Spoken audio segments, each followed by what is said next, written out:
نحمده ونصلي على رسوله الكريم اما بعد فاعوذ بالله من الشيطان الرجيم بسم الله الرحمن الرحيم رب اشرح لي صدري ويسر لي امري واحلل عقدة من لساني يفقهوا قولي۔ قرآن پاک میں اہل ایمان کی ایک صفت یہ بتائی گئی ہے کہ وَإِذَا مَا غَضِبُوا هُمْ يَغْفِرُونَ، کہ جب وہ غضبناک ہوتے ہیں تو معاف کر دیتے ہیں، بخش دیتے ہیں۔ غصہ آنا تو ایک فطری سی بات ہے، انسان کوشش کر کے اللہ کے اذن اور فضل سے غصے پہ کنٹرول بھی کر لیتا ہے، لیکن بسا اوقات کنٹرول کرنے کے بعد غصے کا دل میں رہ جانا انسان کے لیے نقصان دہ بھی ہوتا ہے۔ عام طور پر اس کا علاج یہ بتایا جاتا ہے کہ انسان غصہ دبائے نہیں، غصہ کنٹرول نہیں کرے، بلکہ غصہ نکال دے۔ نکالنے میں نقصان یہ ہے کہ انسان وقتی طور پر تو اچھا محسوس کرتا ہے جب اس کا غبار نکل جاتا ہے، لیکن اس غبار کے جو اثرات باقی رہتے ہیں وہ انسان کے لیے مزید الجھنوں اور پریشانیوں کا سبب بنتے ہیں۔ اب اس کا علاج کیا ہو؟ کیا انسان اپنے دل ہی میں رکھے یا پھر اسے نکال دے، یا پھر کوئی تیسری صورت؟ تیسری صورت جو قرآن پاک سے ہمیں پتہ چلتی ہے وہ ہے معاف کر دینا۔ جہاں غصہ پی جانے کی صفت آئی ہے وہاں معاف کرنے کی بات بھی ساتھ ہی آئی ہے۔ والکاظمین الغیظ والعافین عن الناس، محسنین اللہ کے پیارے جہاں غصہ کنٹرول کرنے والے ہیں وہاں معاف کرنے والے بھی ہیں۔ حقیقت یہ ہے کہ یہ عمل اسی وقت مکمل ہوتا ہے جب انسان دوسروں کو معاف کر دیتا ہے۔ کنٹرول کے بعد اگلی سٹیج معاف کرنا ہے، اور معاف کرنے والوں کا اجر بہت بڑا ہے۔ سورۃ النور میں بھی اللہ سبحانہ وتعالی ان الفاظ میں اہل ایمان کو معاف کرنے کی طرف متوجہ فرماتے ہیں کہ وَلْيَعْفُوا وَلْيَصْفَحُوا أَلَا تُحِبُّونَ أَن يَغْفِرَ اللَّهُ لَكُمْ وَاللَّهُ غَفُورٌ رَحِيمٌ، چاہیے کہ وہ معاف کر دیں، درگزر سے کام لیں۔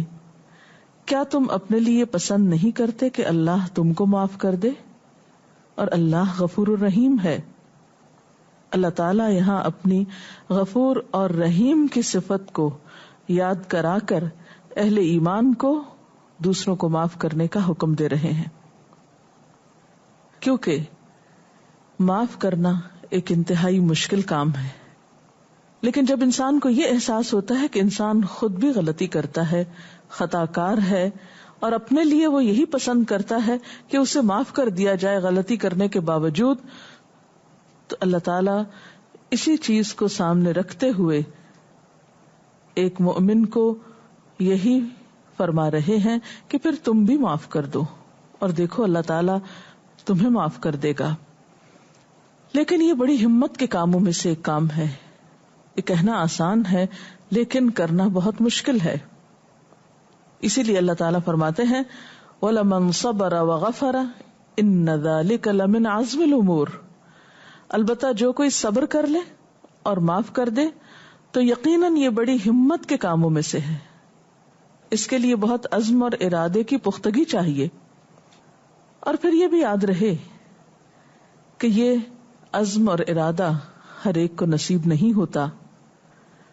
ہم نبی اکرم صلی اللہ علیہ وسلم کی زندگی میں اس کی بہترین مثالیں پاتے ہیں۔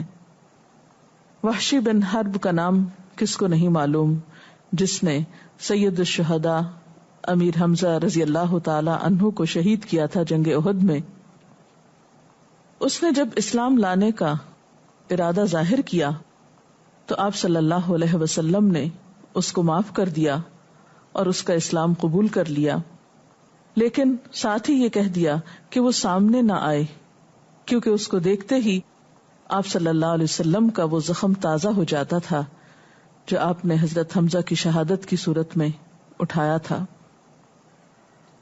لیکن کبھی بھی اسے یعنی وحشی کو اپنے کسی حق سے محروم نہیں کیا گیا اس بنا پر کہ اس نے ماضی میں ایک جرم کیا، اور اس نے بھی پھر اپنے جرم کا ازالہ اس طرح کیا کہ نبی صلی اللہ علیہ وسلم کے مقابلے میں جس شخص نے نبوت کا دعویٰ کیا تھا مسلمہ کذاب، اس نے بدلے میں مسلمہ کذاب کو مارا تھا، اور اس طرح اس نے اپنی پچھلی غلطی کا کفارہ کیا۔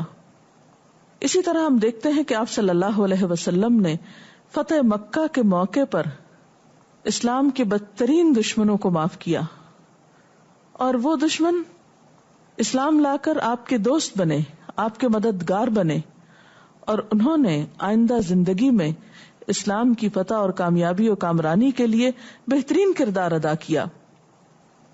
نبی صلی اللہ علیہ وسلم نے ایک موقع پہ فرمایا، میں اس شخص کے لیے جنت کے اطراف میں ایک گھر کا ضامن ہوں جس نے حق پر ہوتے ہوئے بھی جھگڑا چھوڑ دیا، یعنی اپنے حق سے دستبردار ہو گیا، اور اس شخص کے لیے جنت کے درمیان میں ایک گھر کا ضامن ہوں جس نے مزاح کے طور پر بھی جھوٹ کا ارتکاب نہیں کیا، اور اس شخص کے لیے جنت کے بلند ترین حصے میں ایک گھر کا ضامن ہوں جس کا اخلاق اچھا ہو۔ تو اس سے یہ پتہ چلتا ہے کہ بلند اخلاق والے نہ صرف یہ کہ دنیا میں بلکہ آخرت میں بھی بلند مقامات پائیں گے۔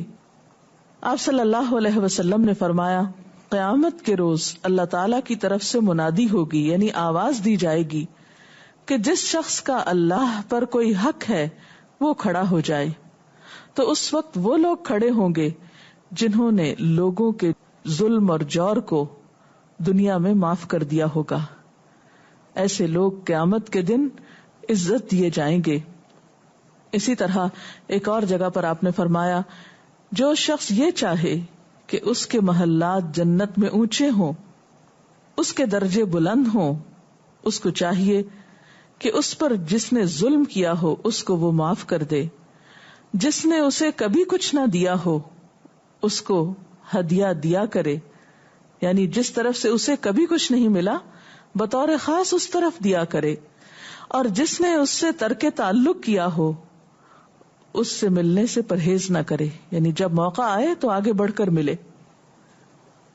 ایک اور حدیث قدسی میں آپ صلی اللہ علیہ وسلم نے اللہ تعالیٰ سے روایت کیا، آپ نے فرمایا، اللہ تعالیٰ فرماتے ہیں کہ میرے رب نے مجھے 9 باتوں کا حکم دیا، اور ان میں سے ایک اہم بات وَأَنْ أَعْفُوَ عَمَّنْ ظَلَمَنِي، کہ میں اس شخص کو معاف کر دوں جو مجھ پر ظلم کرے، جو مجھے ستائے۔ یہ بات بہت مشکل ہے، لیکن ہمت والوں کے لیے مشکل نہیں۔ اللہ کی مدد سے ایسا کرنا آسان ہو جاتا ہے، اور یہ ایک حقیقت ہے کہ انسان کے سامنے 2 راستے ہو سکتے ہیں۔ ایک تو یہ کہ انسان ستانے والے کو معاف نہ کرے، اور دوسرا یہ کہ معاف کر دے۔ اب ہم دیکھ سکتے ہیں کہ معاف نہ کرنے کے کیا فائدے ہیں اور معاف کرنے کے کیا فائدے ہیں۔ معاف نہ کرنے کا کوئی بھی فائدہ نہیں سوائے اس کے کہ انسان اپنی ایک ہٹ درمی پہ قائم رہے، اور معاف کرنے کی صورت میں فوری طور پر انسان کے اپنے اندر سے گرہ کھل جاتی، انسان کا دل وسیع ہو جاتا ہے۔ دوسرا یہ کہ وہ اللہ کی رضا پاتا ہے۔ آخرت میں بلند درجوں کا وعدہ کیا گیا ہے، بلند درجوں کی بشارت دی گئی ہے، جنت کے اونچے محلات کی بشارت دی گئی ہے، اور کیوں نہ ہو ایسے لوگ جو اعلیٰ ظرف ہیں، بلند اخلاق رکھتے ہیں، ان کے لیے قیامت کے دن پھر یقیناً بلند مقامات بھی ہونے ہی چاہیے۔ حضرت ابو ہریرہ سے روایت ہے، رسول اللہ صلی اللہ علیہ وسلم نے فرمایا کہ موسیٰ بن عمران نے ایک مرتبہ عرض کیا کہ اے میرے رب، تیرے نزدیک تیرے بندوں میں سب سے زیادہ عزت والا کون ہے؟ تو اللہ تعالیٰ نے فرمایا، وہ شخص جو قدرت رکھتے ہوئے معاف کر دے، یعنی جس کے پاس انتقام لینے کی طاقت ہے لیکن اس کے باوجود وہ بدلہ نہیں لیتا اور معاف کر دیتا ہے۔ اور معاف کرنے کے فائدے دنیا میں بھی بہت ہوتے ہیں۔ ہو سکتا ہے کہ آج ایک شخص کو آپ معاف کریں اور کل وہی شخص آپ کی کسی مشکل میں کام آئے۔ وہ شیر اور چوہے کی کہانی سب نے سن رکھی ہوگی کہ ایک چوہے نے شیر کی نیند میں خلل ڈالا تو شیر نے اس کو پکڑ لیا. قریب تھا کہ اس کو ایک ہی پٹخ میں ختم کر دیتا، لیکن چوہے نے کہا کہ تم مجھ کو معاف کر دو، میں کسی دن تمہارے کام آؤں گا. اور اتفاقاً ایسا ہوا کہ ایک دن شیر ایک شکاری کے جال میں پھنس گیا تو چوہے نے آ کر اپنے دانتوں سے وہ جال کاٹا اور شیر آزاد ہو گیا. تو بسا اوقات ایک شخص طاقت رکھتا ہے، انتقام لے سکتا ہے، لیکن وہ طاقت کے باوجود جب دوسرے کو معاف کر دیتا ہے تو ضروری نہیں کہ صرف آخرت میں ہی اس کا فائدہ اس کو ملے، دنیا میں بھی اس کا فائدہ اس کو مل جاتا ہے. تاریخ میں کچھ اور مثالیں بھی ہمارے سامنے ہیں. حضرت امام حسین رضی اللہ تعالی عنہ کا ایک غلام تھا. وضو کے لیے پانی لایا. جب وضو کرا چکا تو وہ اٹھنے لگا اور اٹھتے ہوئے وضو کا برتن آپ کے سر پہ اچانک لگ گیا. یعنی جب وضو کرانے والا برتن لے کے اٹھا تو وہ برتن آپ سے ٹکرا گیا. آپ کو تکلیف پہنچی، آپ کو اپنے غلام پر ایک دم غصہ آیا، لیکن غلام نے فوراً ہی ایک آیت پڑھی والکاظمین الغیظ، اور وہ غصہ پی جانے والے ہیں. تو حضرت حسین رضی اللہ تعالی عنہ نے فرمایا کہ میں نے اپنا غصہ پی لیا. غلام بولا والعافین عن الناس، وہ لوگوں کو معاف کر دینے والے ہیں. تو حضرت حسین نے فرمایا میں نے تجھے معاف کیا. غلام بولا واللہ یحب المحسنین، اللہ احسان کرنے والوں سے محبت رکھتا ہے. تو حضرت حسین نے فرمایا کہ جاؤ میں نے تجھے آزاد کیا. یہ ہیں اعلی ظرف لوگ جن کے دل وسعت والے ہیں، جو دوسروں کا قصور تکلیف کے باوجود معاف کر دیتے ہیں. اسی طرح حضرت حسن رضی اللہ تعالی عنہ کے بارے میں ایک روایت میں آتا ہے کہ جب انہیں زہر دیا گیا تو لوگوں نے بہت کوشش کی کہ کسی طرح زہر کھلانے والے کا نام معلوم کیا جائے.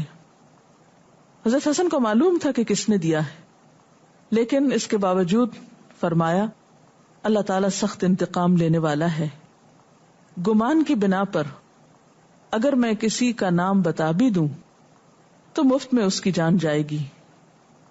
یعنی اگر ایسے شخص کو دنیا میں سزا دلوا دی گئی تو یہ کوئی بہت اعلیٰ درجے کی بات نہیں.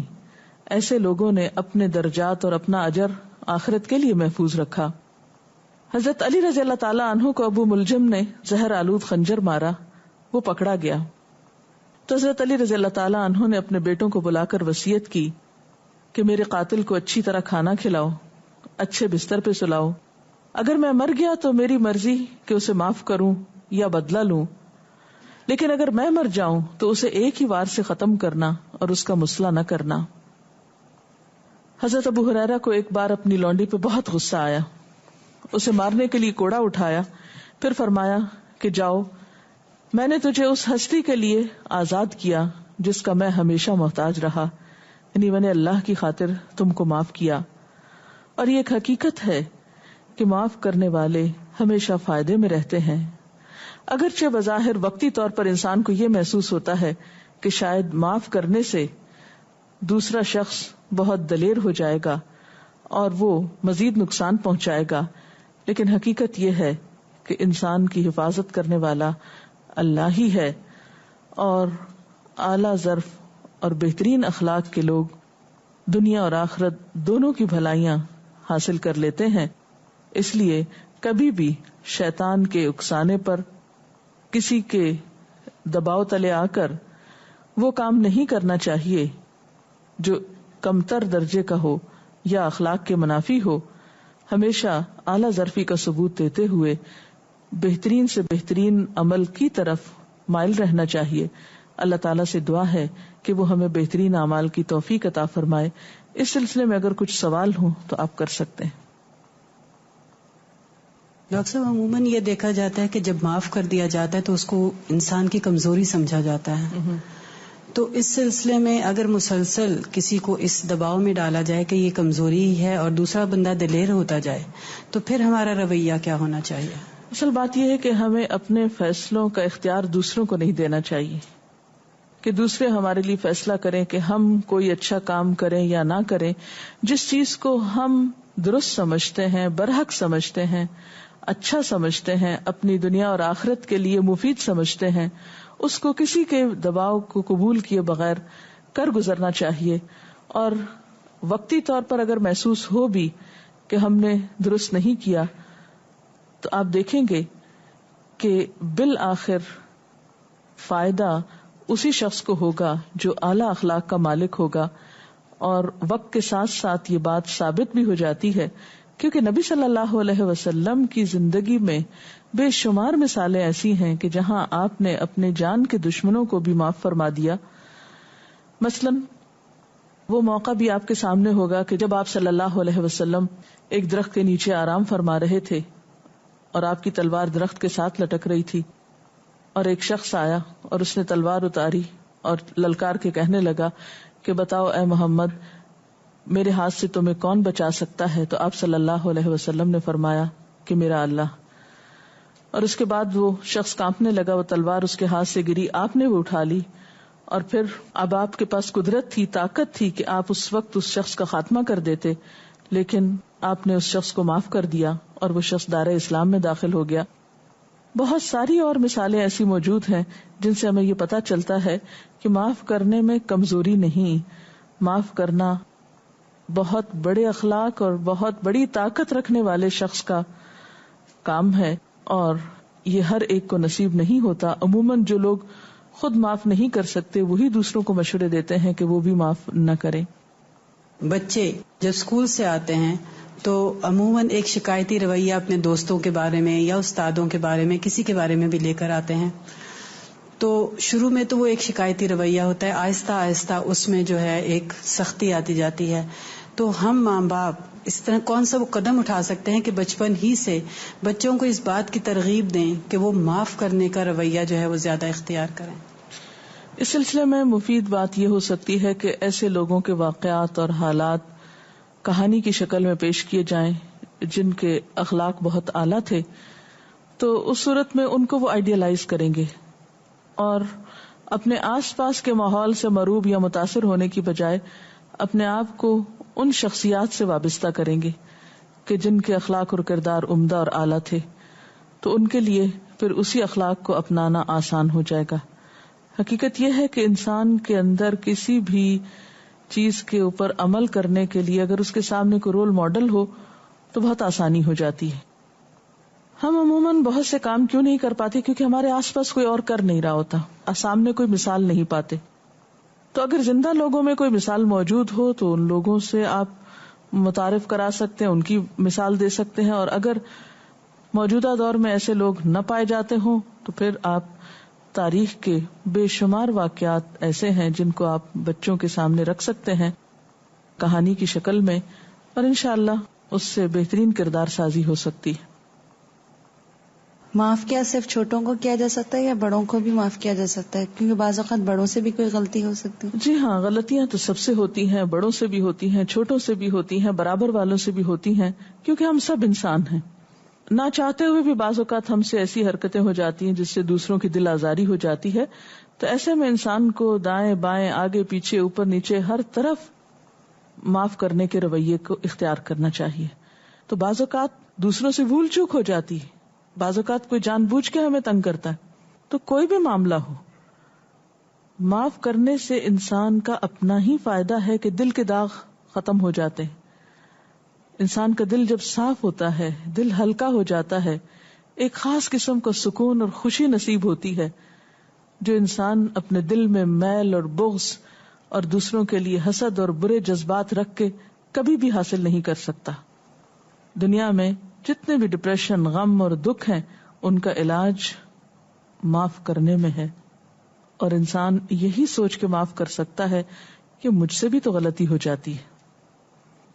ڈاکٹر صاحب، ہم کینہ دل میں پال لیتے ہیں اور پھر سوچ سوچ کے کرتے رہتے ہیں، اور پھر جب دوسرے سے کسی سے شیئر کرتے ہیں تو غیبت ہوتی ہے. اس کا کیا علاج ہو؟ اس میں یہ ہے کہ جب کہیں مس انڈرسٹینڈنگ پیدا ہو تو پہلے ہی درجے میں اس کے ازالے کی کوشش کی جائے، اس کی گرہ لگنے نہ دی جائے، اور پھر اگر خدا نہ خواستہ لگ جائے تو جلد اس کو کھولنے کی کوشش کی جائے، کیونکہ انسان پھر خود بہت سے کمپلیکسز کا شکار ہو جاتا ہے. اگر کسی سے معافی مانگنے کی ضرورت ہو، جیسے ہمیں پتہ ہے ہم نے کسی کے بارے میں بات کی ہے یا ہمیں کسی سے معافی چاہیے اور وہ شخص فوت ہو جائے، تو معافی کی کیا صورت ہو سکتی ہے؟ کیونکہ اللہ سبحانہ و تعالیٰ نے فرمایا کہ حقوق اللہ تو معاف ہو جاتے ہیں، لیکن حقوق العباد اس وقت تک معاف نہیں ہوتے جب تک کہ بندے خود معاف نہ کرتے ہیں۔ ایسی صورت میں آپ اس شخص کے لیے دعا کر سکتے ہیں، اس کی طرف سے صدقہ خیرات کر سکتے ہیں، اس کے عزیزوں کے ساتھ صلہ رحمی کر سکتے ہیں، احسان کر سکتے ہیں۔ مثلاً اگر کسی شخص سے والدین کے حق میں کوئی زیادتی ہو گئی ہے، والدین دنیا سے جا چکے ہیں، تو ایسا ہی ایک مسئلہ آپ صلی اللہ علیہ وسلم کے سامنے کسی نے پیش کیا تو آپ نے فرمایا کیا تمہاری خالہ زندہ ہے؟ تم اس کے ساتھ احسان کرو۔ تو گویا جس انسان کے ساتھ زیادتی ہوئی ہو، اگر وہ دنیا میں نہیں تو اس کی اولاد کے ساتھ یا اس کے رشتہ داروں کے ساتھ اچھا سلوک کرنا، اس کے نام پر صدقہ خیرات کرنا، یعنی اس کی طرف سے، یہ چیزیں انسان کے لیے ازالے کا سبب ہو سکتی۔ بعض اوقات ایسا ہوتا ہے کہ ہم کسی کو معاف کرنا چاہتے ہیں اور ہم زبانی کہہ بھی دیتے ہیں کہ ہم نے فلانے شخص کو معاف کیا، لیکن پھر بھی ہمارے دل سے بات نہیں نکلتی، دل میں اس کے لیے دکھ ہوتا ہے، یا مطلب کہنے سے نہیں نکلتی، تو اس کے لیے کیا کیا جائے؟ اس کے لیے آپ دیکھیے کہ ہمیں نبی صلی اللہ علیہ وسلم کی زندگی سے بھی یہی چیز ملتی ہے کہ جن لوگوں نے آپ کو بہت زیادہ دکھی کیا تھا، ان کو دیکھ کر آپ کو تکلیف پہنچتی تھی، آپ تکلیف محسوس کرتے تھے، قدرتی سی بات ہے، جیسے وحشی کی مثال میں نے آپ کو دی۔ تو ایسی صورت میں انسان کوشش کرے کہ پھر اپنے آپ کو کسی اور چیز میں مصروف کرے، اپنا دھیان بانٹے اور اللہ تعالیٰ سے دعا کرے کہ وہ اس دکھ اور جلن کو بھی دل سے لے جائے تاکہ ہم معاف کرنے کا ایک لطف بھی اٹھا سکیں۔ وآخر دعوانا ان الحمد للہ رب العالمین۔ سبحانک اللہم وبحمدک، نشہد ان لا الہ الا انت، نستغفرک ونتوب الیک۔ والسلام علیکم ورحمۃ اللہ وبرکاتہ۔